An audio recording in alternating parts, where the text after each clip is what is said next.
Halo semuanya, perkenalkan saya Raju Hasudungan Simalango dari kelas 12 IPA 2. Hari ini saya akan menjelaskan mengenai salah satu contoh bioteknologi modern, yaitu kultur jaringan. Nah, di sini saya akan menjelaskan apa sih pengertiannya, tahapan, prinsip, bahkan manfaat, kelebihan, dan kekurangan dari kultur jaringan itu sendiri.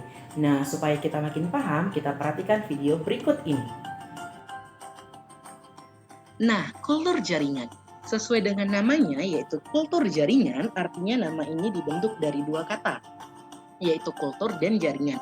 Di mana kultur adalah budidaya dan jaringan adalah sekelompok sel yang mempunyai bentuk dan fungsi yang sama. Dengan demikian dapat kita katakan secara singkat bahwa kultur jaringan adalah membudidayakan suatu jaringan tanaman menjadi tanaman baru yang mempunyai sifat yang sama seperti induknya. Atau dengan pengertian lain, kultur jaringan juga bisa kita katakan adalah teknik perbanyakan tanaman dengan cara mengisolasi bagian tanaman seperti daun, mata tunas, serta menumbuhkan bagian tersebut ke dalam media buatan secara aseptik yang kaya nutrisi dan zat pengatur tumbuh dalam wadah tertutup yang tembus cahaya sehingga bagian tanaman yang nantinya itu dapat memperbanyak diri dan bergenerasi menjadi tanaman lengkap. Lalu di dalam kultur jaringan juga dikenal istilah klon. Klon adalah sekumpulan tanaman atau individu atau jaringan bahkan sel yang mempunyai sifat yang sama. Apabila tanaman yang dihasilkan berasal dari pengembangan suatu jaringan meristem, itulah yang nanti disebut dengan meriklon, di mana sifat dari meriklon sama persis dengan tanaman induknya.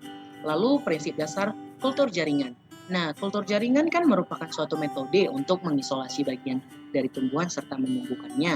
Nah, di mana teori yang mendasari kultur jaringan ini adalah teori sel yang dibuat oleh Swan dan Skeliden pada tahun 1838, di mana mereka menyatakan sifat totipotensi sel, yaitu bahwa setiap sel tanaman yang hidup dilengkapi dengan informasi genetik dan perangkat fisiologis yang lengkap untuk tumbuh dan berkembang menjadi tanaman utuh jika kondisinya sesuai.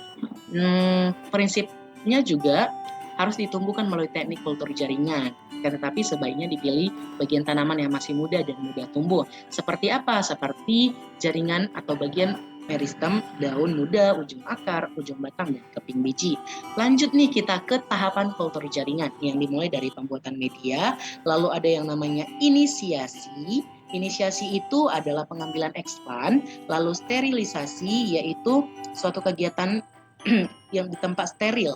Lalu ada multiplikasi, yaitu kegiatan memperbanyak calon tanaman. Lalu ada pengakaran, fase di mana ekspan akan menunjukkan adanya pertumbuhan akar. Lalu ada aklimatisasi, yaitu kegiatan memindahkan ekspan keluar dari ruangan aseptik ke bedek. Lalu manfaat kultur jaringan. Tentu banyak ya manfaatnya. Manfaatnya ini tentu mendapatkan tanaman baru dalam jumlah banyak dan dalam waktu yang singkat, yang mempunyai sifat fisiologi dan morfologi sama persis dengan tanaman induknya. Keunggulan inilah yang menarik produsen bibit untuk memulai pengembangan usaha kultur jaringan. Lalu ada juga keunggulannya seperti pengadaan bibit tidak tergantung musim. Bibit dapat diproduksi dalam jumlah banyak, bibit dihasilkan seragam, bibit yang dihasilkan bebas penyakit, serta biaya pengangkutan bibit relatif lebih murah dan mudah. Kekurangannya apa? Bagi orang tertentu, cara kultur jaringan dinilai mahal dan sulit, membutuhkan modal investasi awal yang tinggi, diperlukan persediaan sumber daya alam yang handal, serta produk kultur jaringan pada akarnya kurang kokoh. Nah,